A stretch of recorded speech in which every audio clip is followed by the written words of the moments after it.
آپ کو پتا ہے کہ جو نظر لگتی ہے نا خاص طور پر، اور جس سے بہت سی بیماریاں آتی ہیں، اس پہ اب تحقیق بھی ہو رہی ہے پیراسائیکالوجی میں، کہ نظر سے جو ریز اٹھتی ہیں وہ انسان کے جسم میں، یعنی نیگیٹو ریز جو خاص طور پر آتی ہیں، حسد کی نظر ہوتی ہے جیسے، تو وہ آ کے ایک ریئیکشن کرتی، کیمیکل ریئیکشن ہوتا ہے اس کی وجہ سے بلڈ میں، جس سے کچھ بیماریاں پیدا ہوتی ہیں۔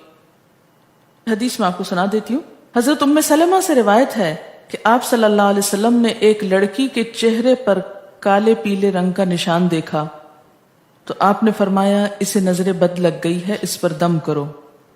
حضرت جابر کہتے ہیں کہ آپ صلی اللہ علیہ وسلم نے آل حزم کو سانپ کے ڈسنے کی وجہ سے دم کرنے کی رخصت دی، اور آپ نے اسما بنت امیس سے پوچھا کیا وجہ ہے کہ میرے بھتیجے کمزور ہیں، کیا فقر و فاقہ کا شکار ہیں، یعنی کھانے پینے کے باوجود یہ کیوں کمزور ہیں، کیا ان کو کچھ کھانے کو نہیں ملتا؟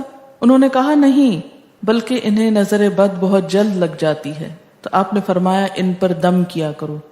یعنی جس بیماری کی سمجھ میں نہ آئے کہ کھائے پیے بھی انسان جوان بھی ہو لیکن اس کو صحت ہو ہی نہ، کوئی ظاہری سبب معلوم ہی نہ ہو، تو ایسے شخص پر دم کرنا چاہیے۔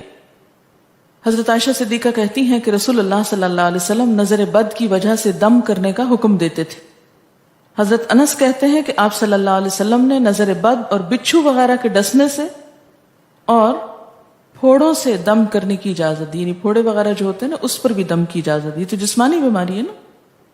اور نظر کے بارے میں تو یہ بھی کہا گیا ہے، حدیث میں آتا ہے کہ نظر بد کا لگنا حق ہے، انسان کو اونچے پہاڑ سے گرا سکتی، کیونکہ ہوتا کیا ہے کہ جب ایک خاص اینگل سے دیکھا جاتا ہے تو دوسرے انسان کے جسم میں جیسے لرزہ سا آ جاتا ہے نا، اور انسان ہل جاتا ہے۔ اس کی دلیل قرآن میں بھی ہے، ایک سورت کے آخر میں آتا ہے وَإِن يَكَادُ الَّذِينَ كَفَرُوا لَيُزْلِقُونَكَ بِأَبْصَارِهِمْ لَمَّا سَمِعُوا الذِّكْرَ، کہ قریب ہے کہ کچھ کافر آپ کو اپنی نگاہوں سے کیا کر دیں، پھسلا دیں جب یہ قرآن سنتے ہیں۔ یعنی وہ سننے نہیں آتے تھے، صرف آپ کو گھورتے رہتے تھے۔ اور کس لیے گھورتے رہتے تھے؟ تاکہ آپ بول نہ سکیں، آپ لرز جائیں، ڈگمگا جائیں، اپنا کام چھوڑ دیں، بری نیت سے آتے تھے۔ وَيَقُولُونَ إِنَّهُ لَمَجْنُونَ، کہتے ہیں کہ یہ تو مجنون ہو گیا۔ آپ صلی اللہ علیہ وسلم نے فرمایا نظر بد حق ہے، اگر تقدیر سے کوئی چیز سبقت لے جا سکتی ہوتی تو وہ نظر بد ہے۔ پتہ کیسے چلے؟ چل جاتا ہے، پتہ کیوں نہیں چلتا؟ مثلاً آپ کا بچہ ہنس رہا تھا، کھیل رہا تھا، دودھ پی رہا تھا کہ اچانک کوئی شخص آیا اور جب وہ اٹھا تو بچے نے شور کرنا شروع کر دیا، اور پتہ چل جاتا ہے۔ بعض اوقات گھر ہی کے لوگوں کی لگ جاتی، بعض اوقات محبت سے بھی لگ جاتی، کہ بچہ کھیل رہا تھا، آپ دیکھتے کہ وہ گر پڑا، اچانک رونا دھونا شروع ہو گیا، سر پٹ گیا۔ حدیث میں آتا ہے نظر بد انسان کو موت تک اور اونٹ کو ہانڈی تک پہنچا دیتی ہے۔ اونٹ کو ہانڈی تک پہنچانے کا مطلب کیا ہے؟ ذبح کرنا پڑ جاتا ہے، تڑپنے لگتا ہے۔ آپ صلی اللہ علیہ وسلم نے فرمایا اللہ کی قضاء اور تقدیر کے بعد سب سے زیادہ نظر بد کی وجہ سے میری امت میں اموات ہوں گی۔ آپ صلی اللہ علیہ وسلم نے فرمایا نظر بد سے اللہ کی پناہ طلب کیا کرو، کیونکہ نظر بد کا لگنا حق ہے۔ اسما بنت امیس نے آپ سے گزارش کی کہ بنو جعفر کو نظر بد لگ جاتی ہے تو کیا وہ ان پہ دم کر سکتی ہیں؟ آپ نے فرمایا ہاں، یعنی ایک عورت بھی دم کر سکتی ہے، اور اگر تقدیر سے کوئی چیز سبقت لے جانے والی ہوتی تو وہ نظر بد ہے۔ آپ نے فرمایا بے شک نظر بد انسان پر اثر انداز ہوتی ہے، حتیٰ کہ اگر وہ ایک اونچی جگہ پر ہو تو نظر کی وجہ سے گر بھی سکتا ہے، یعنی فزیکلی بھی اثر انداز ہوتی۔ اور آپ دیکھیں کہ وہ قرآن پاک میں نہیں آتا وَمِن شَرِّ حَاسِدٍ إِذَا حَسَدَ، اور حاسد کے شر سے جب وہ حسد کرے، تو نظر بد ہوتی کس کی ہے؟ حاسد کی ہوتی۔ بری نظر کس کی ہوتی ہے؟ حاسد کی۔ تو جو صبح شام 3 دفعہ یہ پڑھتے رہے ان کو حاسد کچھ نہیں کر سکتے، ان کا کچھ نہیں بگاڑ سکتے، جتنا چاہیں گھورتے رہے۔ اسی طرح ابن کثیر نے کہا کہ نظر بد کا اللہ کے حکم سے لگنا اور اثر انداز ہونا حق ہے۔ تو جب اللہ کی پناہ لیتے ہیں نا قل اعوذ برب الفلق قل اعوذ برب الناس، تو آپ نے اللہ کے پناہ لے لی، شیلٹر میں آ گیا۔ اب ہر چیز بیکار ہو رہی ہے، سب نظریں، اور اگر لگتی بھی ہے انسان کو تو کس سے؟ اللہ کے اذن سے لگتی۔ حافظ ابن حجر کہتے ہیں کہ نظر بد کی حقیقت کچھ یوں ہے کہ ایک خبیث الطبع انسان اپنی حاسدانہ نظر جس شخص پر ڈالے تو اسے نقصان پہنچے۔ ابن قیم کہتے ہیں کچھ کم علم لوگوں نے نظر بد کی تاثیر کو باطل قرار دیا ہے اور ان کا کہنا ہے کہ یہ محض توہم پرستی ہے اور اس کی کوئی حقیقت نہیں، لیکن حقیقت یہ ہے کہ یہ لوگ سب سے زیادہ جاہل اور ارواح کی صفات اور ان کی تاثیر سے ناواقف ہیں اور ان کی عقلوں پہ پردہ پڑا ہوا ہے، جبکہ تمام امتوں کے عقلاء باوجود اختلاف مذاہب کے نظر بد سے انکار نہیں کرتے، یعنی صرف اسلام میں نہیں دیگر مذاہب میں بھی یہ کانسیپٹ پایا جاتا ہے، اگرچہ نظر بد کے سبب اور اس کی جہت تاثیر کے سلسلے میں ان میں اختلاف ہے۔ پھر کہتے ہیں اس میں کوئی شک نہیں کہ اللہ تعالیٰ نے جسموں اور روحوں میں مختلف طاقتیں اور طبیعتیں پیدا کی ہیں اور ان میں کئی خواص اور اثر انداز ہونے والی کیفیات ودیت کی ہیں۔ آپ دیکھیں کہ لو چلتی ہے تو اثر نہیں ہوتا، اس کا بھی تو اثر ہوتا ہے نا، حالانکہ وہ نظر نہیں آ رہی ہوتی، اور کسی عقل مند کے لیے ممکن نہیں کہ وہ جسموں میں روحوں کی تاثیر سے انکار کرے، کیونکہ یہ چیز خود دیکھی اور محسوس کی جا سکتی ہے، اور آپ دیکھ سکتے ہیں کہ ایک شخص کا چہرہ اس وقت انتہائی سرخ ہو جاتا ہے جب اس کی طرف وہ انسان دیکھتا ہے جس کا وہ احترام کرتا ہے، اور اس سے شرماتا ہو، اور اس وقت پیلا پڑ جاتا ہے جب اس کی طرف ایک ایسا آدمی دیکھتا ہے جس سے وہ ڈرتا ہو، یعنی جس سے آپ ڈرتے ہیں وہ آپ کو دیکھے تو آپ کا رنگ پیلا ہو جاتا ہے۔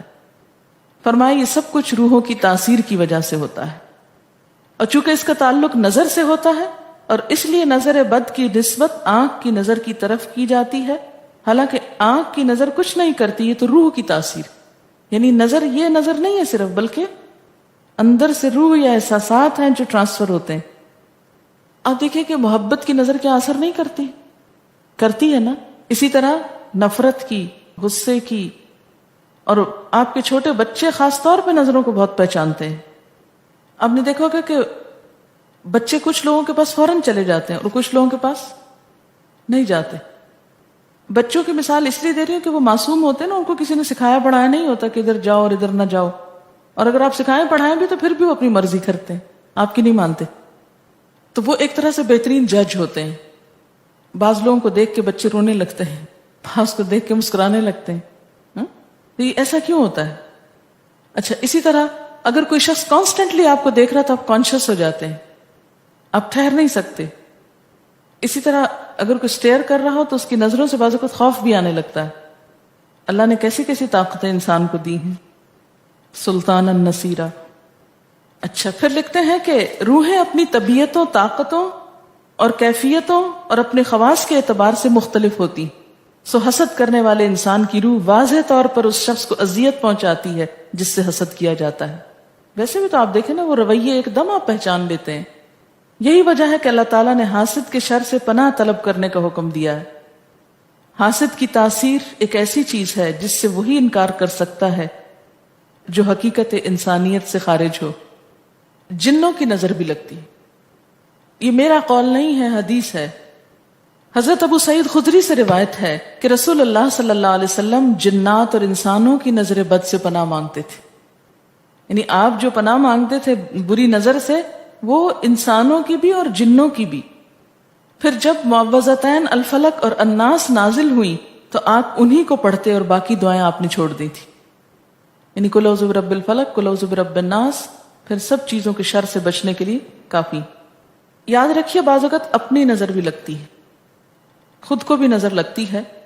اسی طرح جب لباس اتارا جاتا ہے نہانے کے لیے مثلا، تو اس وقت بھی دعا سکھائی گئی، بسم اللہ پڑھنی چاہیے، بیسیکلی بسم اللہ پڑھ کر اتارنے چاہیے، اور اس کے علاوہ اعوذ بکلمات اللہ التامات من شر ما خلق بھی پڑھ سکتے ہیں۔ آپ کو معلوم ہے کہ ٹوائلٹ میں جانے سے پہلے بھی دعا سکھائی گئی، کیونکہ جنات کے ٹھکانے گندی جگہوں پر ہوتے ہیں۔ اللہم انی اعوذ بک من الخبث والخبائث، خبیث جنوں اور خبیث جننیوں، خبائث سے تیری پناہ میں آتا ہوں۔ یہ دعا کیوں سکھائی گئی؟ اسی لیے کہ اگر آپ وہاں پر موجود ہیں، اور خصوصاً اگر آپ بے لباس ہیں، تو بھی ایسی چیزوں کی نظر بھی لگ سکتی ہے اور وہ چیزیں اثر انداز بھی ہو سکتی ہیں۔ اسی لیے بلا ضرورت تنہائی میں بھی بے لباس ہونے سے منع کیا گیا ہے۔ بعض لوگوں کی عادت ہوتی ہے نا کہ وہ نہانے بیٹھتے ہیں تو وہی کپڑے دھونے شروع کر دیتے ہیں، اور نہیں، بس فوراً اپنے آپ کو ڈھانکنے کی کوشش کریں، بلا ضرورت زیادہ دیر بے لباس نہ رہے۔ ایک حدیث میں